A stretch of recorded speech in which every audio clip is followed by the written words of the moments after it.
আমরা সবাই জানি একটি সড়ক দুর্ঘটনা একটি পরিবারের জন্য কতটা কষ্ট ও দুর্ভোগ নিয়ে আসে।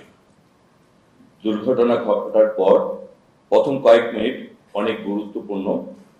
আহত ব্যক্তির কাছে যদি দ্রুত মেডিকেল হেল্প পৌঁছানো যায় তাহলে অনেক জীবন আমরা রক্ষা করতে পারব।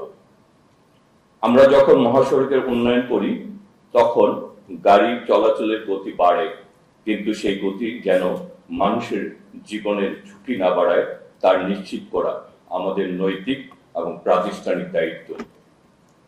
আজ যে 60টি লাইফ সাপোর্ট অ্যাম্বুলেন্স এবং 40টি মোটরসাইকেল অ্যাম্বুলেন্স আমরা সার্ভিসের সাথে যুক্ত করছি তা দুর্ঘটনা কবলিত মানুষকে দ্রুততম সময়ে উদ্ধারের অভাবনীয় পরিবর্তন আনবে।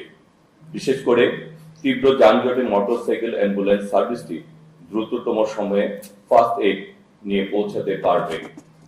একইভাবে হাইওয়ে পুলিশের 60টি নতুন পেট্রোল মোটরসাইকেল মহাসড়কের গতি নিয়ন্ত্রণ, রুটিন পেট্রোলিং এবং দুর্ঘটনাস্থলে শৃঙ্খলা বজায় রাখতে অত্যন্ত কার্যকর ভূমিকা রাখতে পারবে। আমাদের সরকার দেশের সড়ক যোগাযোগের ব্যবস্থা উন্নয়নের পাশাপাশি মানুষের নিরাপদ যাতায়াত নিশ্চিত করতে কাজ করছে। উন্নত সড়ক, সঠিক ট্রাফিক ব্যবস্থাপনা, দ্রুত ইমার্জেন্সি সার্ভিস এবং জনসচেতনতা সবকিছুকেই একসঙ্গে সরকার এগিয়ে নিতে চায়।